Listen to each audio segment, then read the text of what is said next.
போன வாரத்தில் யோபின் புத்தகத்திலிருந்து ஒரு சில காரியங்களை நாம் பார்த்தோம். அதாவது யோபுவை சாத்தான் சோதிப்பதற்கான காரணங்கள் என்று சொல்லி ஒரு 5 காரணங்களை நாம் போன வாரத்தில் நாம் பார்த்தோம். யோபுவை சாத்தான் ஏன் சோதிக்க வேண்டும், அல்லது யோபுவை சாத்தான் ஏன் சோதித்தான் என்று சொல்லி ஒரு 5 காரியங்களை நாம் பார்த்தோம். கர்த்தராகிய தேவனுடைய நாமம் மகிமைப்படட்டும். இந்த 5 காரியங்கள் என்ன என்று பார்க்கும்போது, யோபு உத்தமனாய் இருந்தார், பொல்லாப்புக்கு விலகி நடந்தார். அது முதலாவது காரணம். இரண்டாவது காரணம், தெய்வ பயம் நிறைந்த ஒரு வாழ்க்கையை யோபு வாழ்ந்து வந்தார். மூன்றாவதாக, பரிசுத்தம் நிறைந்த, அதாவது நான் மட்டும் பரிசுத்தமாய் இருந்தால் போதாது, என்னுடைய பிள்ளைகள் குடும்பமும் பரிசுத்தமாய் இருக்க வேண்டும் என்று சொல்லி பரிசுத்தத்தை எதிர்பார்த்து பரிசுத்தம் நிறைந்த ஒரு வாழ்க்கையை அவர் வாழ்ந்து வந்தார். பிள்ளைகளை பரிசுத்தத்தின் பாதையிலே நடத்தினார். நான்காவதாக, தினந்தோறும் பலி செலுத்தினார். பலி செலுத்தக்கூடிய முறைகள் இல்லாத யோபு வாழ்ந்த காலத்திலும் கூட தன்னுடைய பிள்ளைகளுக்காக, அதிலும் விசேஷமாக தன்னுடைய பிள்ளைகள் இருதயத்தினால் கூட தேவனை தூஷித்திருப்பார்கள் என்று சொல்லி 7 பிள்ளைகள், ஒவ்வொரு பிள்ளைகளுக்கும் ஒவ்வொரு நாள் என்று சொல்லி தினந்தோறும் என்ன செய்தார், பலி செலுத்தி வந்தார். பலிபீடத்தோடு இணைந்த ஒரு வாழ்க்கையை வாழ்ந்தார். இறுதியாக நம்ம பார்த்தோம், அவர் ஒரு குடும்ப ஆசாரியனாக அவர் செயல்பட்டார் என்று சொல்லி. இதுதான் சாத்தான் யோபுவை சோதிப்பதற்கு மிக மிக முக்கியமான ஒரு காரணங்களாக இருந்தது. இன்றைக்கு மீதமுள்ள ஒரு 5 காரியங்களை நாம் பார்க்க போகிறோம். 1ஆம் அதிகாரம் 8ஆம் வசனம். யோபு 1ஆம் அதிகாரம் 8ஆம் வசனத்தை நாம் வாசிப்போம். கர்த்தர் சாத்தானை நோக்கி, என் தாசனாய் யோபின் மேல் கவனம் வைத்தாயோ, உத்தமனும் சன்மார்க்கனும் தேவனுக்கு பயந்து பொல்லாப்புக்கு விலகுகிறவனுமாகிய அவனைப் போல பூமியில் ஒருவனும் இல்லை என்றார். 2ஆம் அதிகாரம் 3ஆம் வசனத்தை வாசிப்போம். அப்பொழுது கர்த்தர் சாத்தானை நோக்கி, நீ என் தாசனாய் யோபின் மேல் கவனம் வைத்தாயோ, உத்தமனும் சன்மார்க்கனும் தேவனுக்கு பயந்து பொல்லாப்புக்கு விலகுகிறவனுமான மனுஷனாகிய அவனைப் போல பூமியில் ஒருவனும் இல்லை. முகாந்தரம் இல்லாமல் அவனை நிர்மூலமாக்கும்படி நீ என்னை ஏவின போதிலும் அவன் இன்னும் தன் உத்தமத்திலே உறுதியாய் நிற்கிறான் என்றார். பாருங்கள், இதில் 2 வசனமே ஒரே வித வசனங்கள் தான். இதில் நாம் புரிந்து கொள்ளக்கூடிய காரியம், யோபுவை குறித்து உத்தமனாய் சன்மார்க்கனாய் தேவனுக்கு பயந்து பொல்லாப்புக்கு விலகுகிறவனாய் வாழ்ந்த யோபுவை குறித்து தேவனாகிய கர்த்தர் சாட்சி கொடுக்கிறார். யோபுடைய உத்தமத்தை, யோபுடைய தெய்வ பயத்தை குறித்து தேவனே சாட்சி கொடுக்கிறார். இந்த உலகத்தில் தேவனுக்கு மீறின சக்தி எதுவுமே கிடையாது. ஒருவேளை நம்ம மருத்துவமனைக்கு செல்லலாம், மருத்துவர்களை அநேகர் கடவுளை போல் நினச்சி என்ன செய்கிறாங்க, கும்பிடுறாங்க, காலில் விழுகிறாங்க, இந்த பிள்ளையை எப்படியாவது இந்த உயிரை எப்படியாவது காப்பாற்றிடுங்க என்று சொல்லி. ஆனால் ஒரு கட்டத்தில் மருத்துவர்கள் கூட என்ன சொல்லுவாங்க, ரொம்ப முடியாத பட்சத்தில் நீங்கள் கும்பிட்ற கடவுளை நீங்கள் வேண்டிக்கங்க, நீங்கள் கடவுளை வேண்டிக்கங்க, கடவுள் மேலே உங்கள் பாரத்தை போடுங்க, அவர் தான் உங்களை காப்பாற்றணும் என்று சொல்லி. அப்போ பாருங்கள், தேவனுக்கு மீறின சக்தி இந்த உலகத்தில் எதுவுமே இல்லை. அப்போ அந்த தேவனே யோபுவை குறித்து சாட்சி கொடுக்கிறார், அதுவும் சாத்தானிடம் சாட்சி கொடுக்கிறார். இந்த உலகத்தில், அதாவது யோபு வாழ்ந்த காலத்தில் எவ்வளவோ மனிதர்கள் வாழ்ந்தாங்க, ஆனால் தேவனால் சாட்சி பெற்ற ஒரு மனிதனாக இந்த யோபு வாழ்ந்து வந்தார். அது சாத்தானுக்கு மிகவும் பொறாமையாக இருந்தது. அதாவது தேவனுடைய சாட்சியை பெற்ற ஒரு மனிதனாக, தெய்வீக சாட்சியை பெற்ற ஒரு மனிதனாக அவன் வாழ்ந்த காலத்திலே யோபுவை தவிர வேறு யாருமே இல்லை. அதனால தான் யோபுவின் மேலே சாத்தான் பொறாமை கொண்டு யோபுவை சோதித்தான்.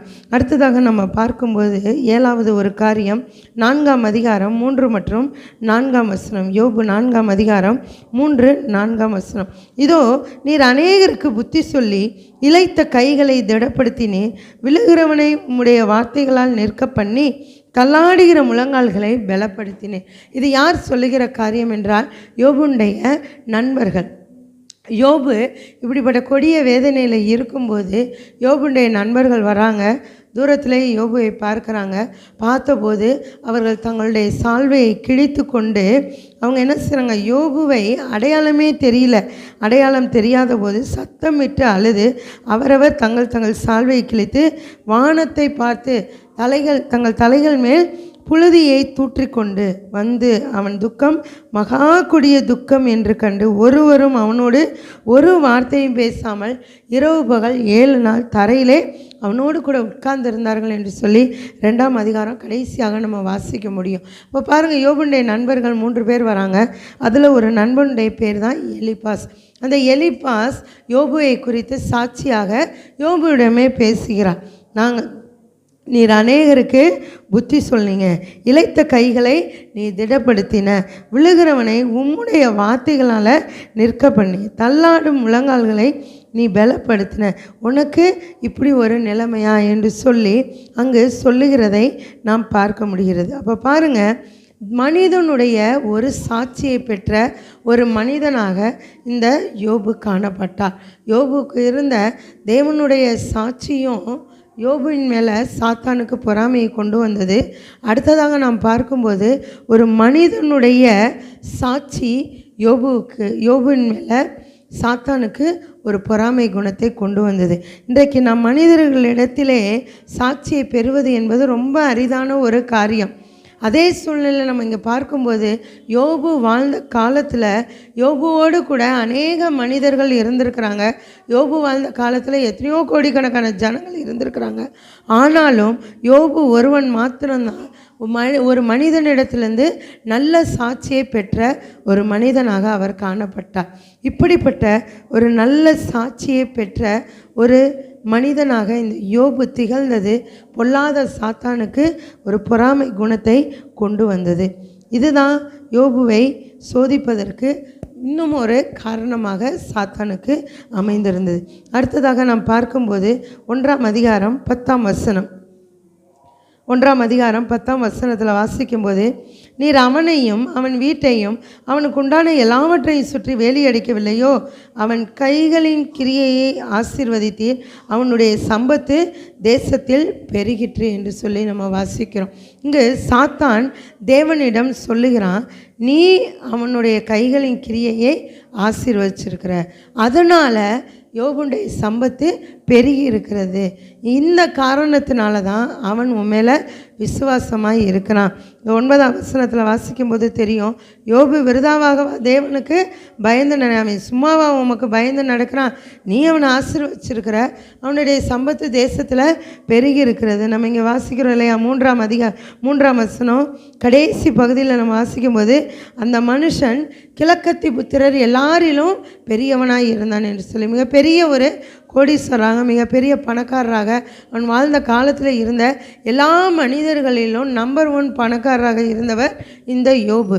அதுக்கு சாத்தானே காரணத்தை சொல்லுகிறான், நீ தான் அவரை ஆசீர்வச்சிருக்கிற, தேவன்கிட்ட சொல்கிறான், நீர் தான் அவனை ஆசீர்வச்சிருக்க, அதனால் அவனுடைய சம்பத்து பெருகி இருக்கிறது. இந்த காரணத்தினால தான் அவன் உண்மை விசுவாசிக்கிறான், உண்மையில உறுதியாக இருக்கிறான் என்று சொல்லி. அப்போ பாருங்கள், இந்த யோபுக்கு இருந்த அந்த மிகுந்த ஆஸ்தி, அதாவது உலகத்திலேயே நம்பர் 1 பணக்காரராக யோபு வாழ்ந்த நாட்களிலே யோபு காணப்பட்டார். அந்த ஒரு காரியம் யாருக்கு பொறாமையாக இருந்தது? சாத்தானுக்கு பொறாமையாக இருந்தது. தேவன் ஆசீர்வதித்து இவ்வளோ பெரிய கோடீஸ்வரராக நம்பர் 1 பணக்காரராக இவன் எப்படி இருக்கலாம்? ஏன்னா அவனுடைய செல்வங்கள் எல்லாம் நம்ம வாசிக்கிறோம். 2ஆம் வசனத்தில் வாசிக்கிறோம், 3ஆம் வசனத்தில் நம்ம வாசிக்கிறோம். 1ஆம் அதிகாரத்தில் 7000 ஆடுகள், 3000 ஒட்டகங்கள், 500 ஏர் மாடுகள், 500 கழுதைகள். அப்போ அவைகள் எல்லாம் அடைத்து வைக்கிறதற்கு இடங்கள் வேணும், அவைகள் எல்லாம் மேய விடுறதுக்கு இடங்கள் வேணும், அவைகளுக்கு எல்லாம் தீவனத்திற்கான காரியங்களை யோபு பார்க்கணும். அது இல்லாமல் அந்த விலங்குகள், அந்த மிருக ஜீவன்களை எல்லாம் பராமரிக்கிறதற்கு ஆட்கள் வேணும். ஒருவராக அதை பராமரிக்க முடியாது. அந்த 7000 ஆடுகள், 3000 ஒட்டகங்கள், 500 ஏர் மாடு, 500 கழுதைகள், இவைகளை பராமரிப்பதற்கு வேலையாட்கள் வேணும். அவைகளை பராமரிக்கிறது மட்டுமல்ல, அவைகளுக்கு தண்ணீர் காட்டுறது, இந்த மாதிரியான காரியங்கள் செய்கிறதற்கு, அவைகளுடைய கழிவுகளை அகற்றுவதற்கு, அவைகள் வேலை செய்வதற்கு, அவைகள் தங்கியிருக்கக்கூடிய இடத்தை சுத்தம் பண்ணுவதற்கு என்று சொல்லி அவைகளுக்கு வேலையாட்கள் வேண்டும். வேலையாட்கள் என்றால் வேலையாட்கள் அங்கேயே தான் தங்கியிருப்பாங்க. அவர்களுக்கு சாப்பாடு, அவர்களுடைய பிள்ளைகளுக்கு சாப்பாடு, அவர்களுக்கு சம்பளம், இப்படி அநேக காரியங்கள் இருக்குது. அப்போ இவ்வளோ காரியங்களை பார்க்கணுன்னா எவ்வளவு செல்வ சீமானாக யோபு இருந்திருக்க வேண்டும். இதையெல்லாம் யார் பார்க்கிறது? சாத்தான் பார்க்குறான். சாத்தான் பார்த்துட்டு தான் கர்த்தர்கிட்டயே சொல்கிறான், நீர் அவனை ஆசீர்வதிச்சிருக்கிறீர், அவனுடைய சம்பத்து தேசத்தில் பெருகி இருக்கிறது என்று சொல்லி. அப்போ பாருங்கள், யோபுவுக்கு இருந்த மிகுந்த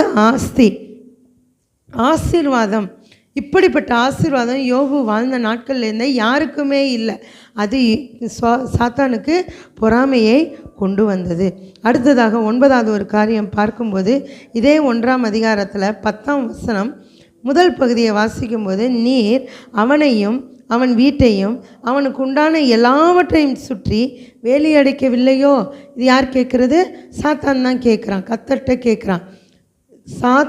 அதாவது கர்த்தர் யோபுவுக்கு 3 அடுக்கு பாதுகாப்பை கொடுத்திருந்தார். யோபுவை பாதுகாத்தார், யோபுடைய வீட்டை பாதுகாத்தார், யோபுக்கு உண்டான எல்லாவற்றையும் பாதுகாத்தார். இந்த 3 அடுக்கு பாதுகாப்பை தாண்டி சாத்தானால் யோபுவை தொட முடியலை. அப்படிப்பட்ட ஒரு தெய்வீக பாதுகாப்பு, ஒரு உன்னதமான பாதுகாப்பு யோபுவுக்கு தேவனாகிய கர்த்தர் கொடுத்திருந்தார். ஏன்னா கர்த்தருடைய அனுமதி இல்லாமல் சாத்தானால் யோபுவை தொட முடியலை.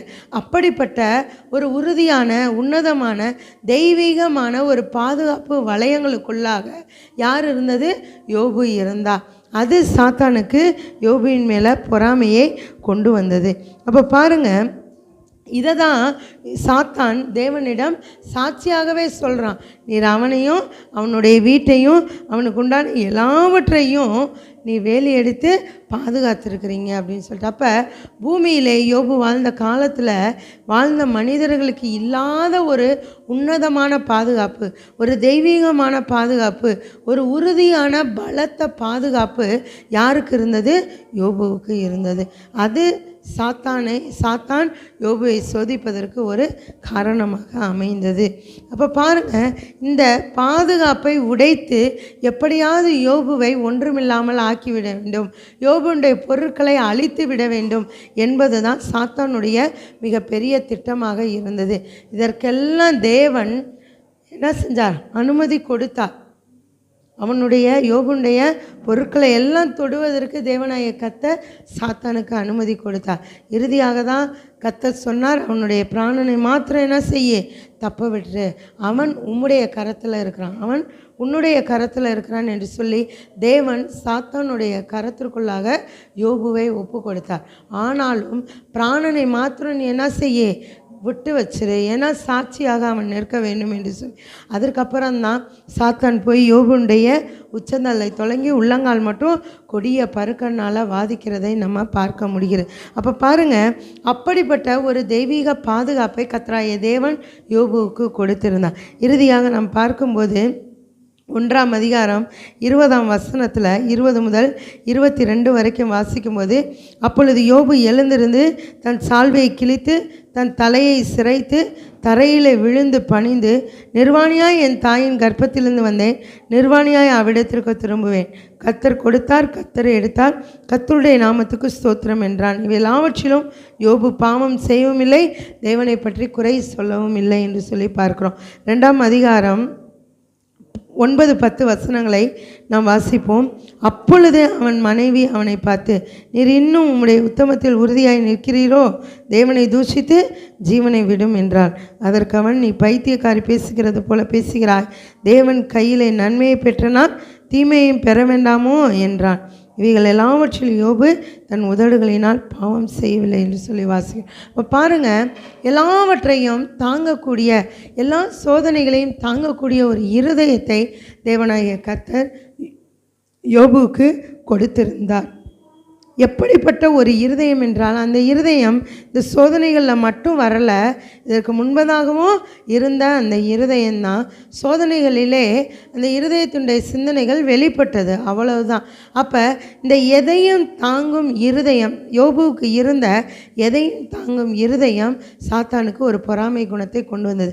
சாத்தானுடைய திட்டமே ஒரு சின்ன சோதனையை தேவனுடைய பிள்ளைகளுக்கு கொடுத்து அவர்களை தேவனுடைய வழியிலிருந்து வழி விலகி செல்ல வைக்க வேண்டும், அவருடைய வாழ்க்கையை வெறுக்க வைக்க வேண்டும், அவருடைய சிந்தனையை தாறுமாறாக்க வேண்டும், அவருடைய புத்தியை தெளிவில்லாமல் ஆக்க வேண்டும், எல்லாவற்றுக்கு மேலாக அவருடைய உயிரையே பறிக்க வேண்டும், தற்கொலைக்கு நேராக அவர்களை செலுத்த வேண்டும் என்பதுதான் இன்றைக்கும் சாத்தானானவன் உலக மனிதர்களிலே செயலாற்றி கொண்டிருக்கக்கூடிய ஒரு திட்டமாக இருக்கிறது.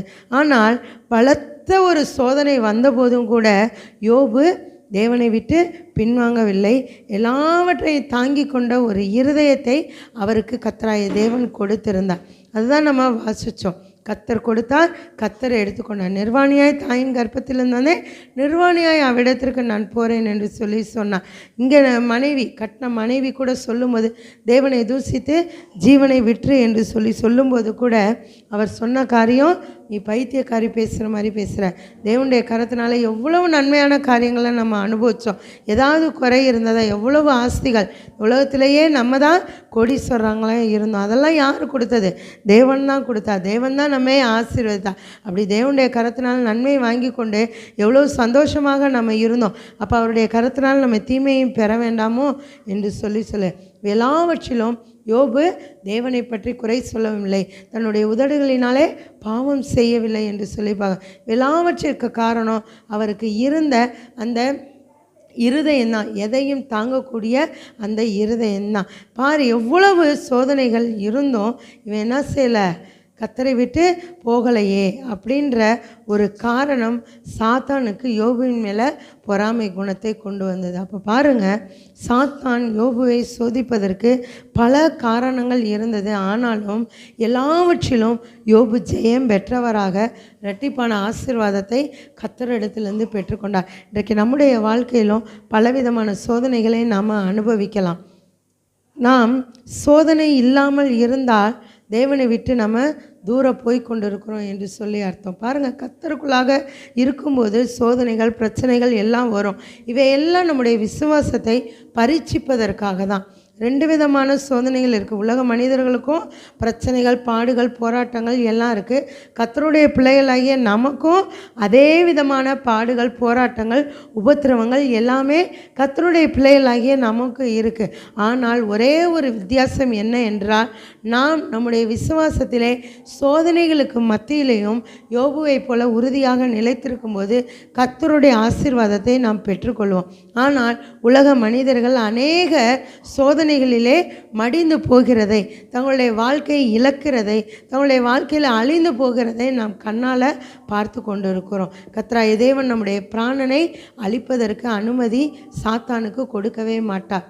ஒருவேளை நம்முடைய சரீரத்தை சாத்தான தொடுவதற்கு கர்த்தர் அனுமதி கொடுக்கலாம், நம்முடைய பிள்ளைகளுடைய சரீரத்தை தொடுவதற்கு அனுமதி கொடுக்கலாம், நம்முடைய வீட்டில் உள்ள உடைமைகளை தொடுவதற்கு அனுமதியை பிசாசானவனுக்கு கர்த்தராகிய தேவன் கொடுக்கலாம். ஆனால் நம்முடைய பிராணன் ஒருபோதும் நம்முடைய பிரச்சனைகளிலே, நம்முடைய போராட்டங்களிலே, நம்முடைய சோதனைகளிலே, நம்முடைய உபத்திரவங்களிலே அழிந்து போகாது.